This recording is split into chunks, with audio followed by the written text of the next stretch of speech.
শুধুমাত্র নিজের স্বার্থের জন্য হলে থাকি নাই, আমরা হল ছেড়ে দিয়েছি। সকল প্রতিবন্ধকতা, সকল কিছু উপেক্ষা করে আমরা অজুহাত দেখাই নাই শিক্ষার্থীদেরকে যে আমাদেরকে হলে ঢুকতে দেওয়া হয় না। আমরা অজুহাত দেখাই নাই যে আমাদেরকে হত্যাযোগ্য করা হচ্ছে। সব কিছু উঠতে গিয়ে আমরা রাজপথে থেকেছি। সকালে মারধর করে বের করে দিয়েছে, 1 মাস আগে জেলে পুরে দিয়েছে। জেল থেকে বের হয়ে এসে আমরা আবার রাজুতে দাঁড়িয়েছি, শিক্ষার্থীর পাশে দাঁড়িয়েছি। আমরা কোনো অজুহাত দেখাই নাই, কোনো প্রতিবন্ধ দেখাই নাই। আজকে এসে আমরা যে প্রচারের কথা বলতে দেখেন, প্রচার না, নতুন করে মিডিয়া হাইপ দিয়ে আমাদেরকে 5 দিনের মধ্যে তোলার কোনো প্রয়োজনীয়তা মনে হয়নি আমাদের কাছে।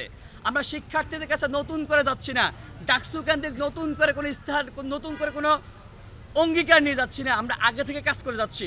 শিক্ষার্থীর কাছে বলতেছি যে আমরা আগে যে কাজগুলো করেছি সেগুলো আমরা বেগবান করতে চাই। আমরা আপনাদের কাছে যে আস্থার যে জায়গাটা আগে অর্জন করেছি সেগুলো নতুন করে আবার পুনর্ব্যক্ত করতে চাই, পুনরায় অঙ্গীকার করতে চাই। এই জায়গায় আমরা মনে করেছি, আপনারাও দেখেছেন শিক্ষার্থীরা অভাবনীয় সাড়া দিয়েছে আমাদের ক্ষেত্রে। আমি ছোট্ট একটা কথা বলে দেখেন, এখন তো প্রার্থী অনেক বেশি, শিক্ষার্থীরাও খুবই পরীক্ষা সব কিছু নিয়ে জর্জরিত, আবার আতঙ্কিত অবস্থা আছে, ডাকসু হয় কি না হয়, আর্মি মোতায়েন করবে সব কিছু নিয়ে। তো আমরা দেখেছি যে আমার সামনে প্রার্থী যখন যায় শিক্ষার্থীরা একটু বিরূপ মনোভাব প্রকাশ করে, কিন্তু আমি যখন যাই, আমাদের প্যানেল যখন যায় তখন খুবই কোর্ডিয়ালি রিসিভ করে। আমরা গতকাল দেখেছি জগন্নাথ হলে আমরা মেয়েদের থেকে দেখেছি, কারণ আমরা দীর্ঘদিন থেকে নতুন করে ডাকসু নারী বান্ধব শাস্তিছি না।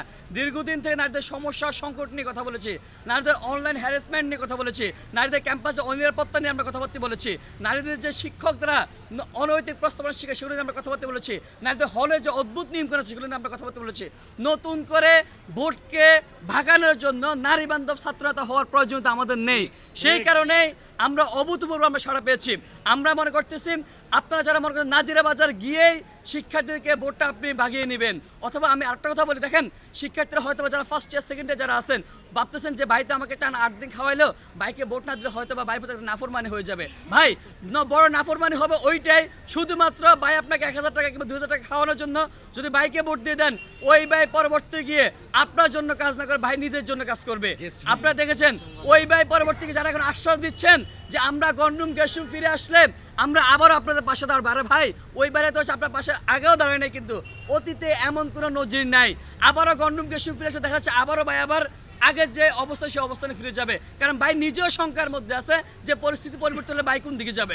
তো এই জায়গায় যদি খাওয়ার কথা চিন্তা করে, কিংবা আপনি চিন্তা করেন যে ভাই যেহেতু খাওয়াইছে ভাইকে একটা ভোট দিই, এই চিন্তা করবেন। আপনি ঢাকা বিশ্ববিদ্যালয়ের শিক্ষার্থী, আপনি বাংলাদেশের প্রতিনিধিত্ব করেন, আপনি বাংলাদেশের বিবেক, সেই জায়গা থেকে আপনি আপনার বিবেককে কাজে লাগাবেন।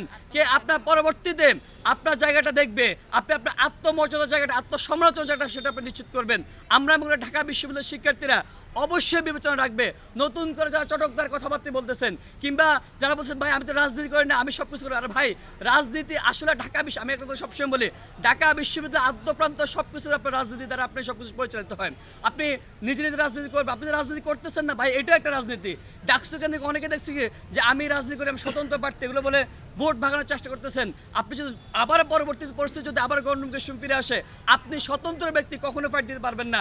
একটা ঐক্যবদ্ধ গোষ্ঠী আর একটা ঐক্যবদ্ধ গোষ্ঠীর বিরুদ্ধে ফাইট দিতে পারবে, আপনি স্বতন্ত্র ব্যক্তি কখনো ফাইট দিতে পারবেন না। আমার মনে হয় ঢাকা বিশ্ববিদ্যালয় শিক্ষা যথেষ্ট সচেতন, তারা কখনোই এই যে বাড়িতে গিয়ে প্ররোচনা দেওয়া কিংবা পরামর্শ দেওয়া কিংবা খাইয়ে কিংবা নানানবিধ মেকানিজম করে কিংবা নতুন করে ডাকসু কেন্দ্রিক নেতা হয়ে যাওয়া, নারীবান্ধব হয়ে যাওয়া, এগুলো তারা কখনো আমলে নেবেন না।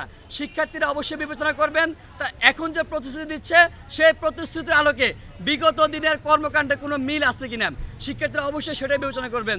আজকে সর্বশেষ একটা বিষয় কথা বলতে চাই যে নির্বাচন কেন্দ্রিক আমাদের মনে হচ্ছে নির্বাচন কমিশন একটা কারসাজি করতেছেন। আমরা স্পষ্ট ভাষায় বলতেছি নির্বাচন কমিশন একটা কারসাজি করতেছেন। ভোট কেন্দ্রগুলোকে নিয়ে তারা একটা ইঞ্জিনিয়ারিং করতেছেন। এই ইঞ্জিনিয়ারিংটা একটা পক্ষের স্বার্থের দিকে যাচ্ছে, একটা পক্ষের দিকে যাচ্ছে। আমাদের মনে হচ্ছে নির্বাচন কমিশন সেটা বুঝে হোক না বুঝে হোক তারা সেটা করতেছেন। যদি বুঝে করতেছেন তাহলে তা আর কিছুই বলার নাই। ঢাকা বিশ্ববিদ্যালয় 39 শিক্ষার্থীর সাথে তারা গাদ্দারিটা করতেছেন।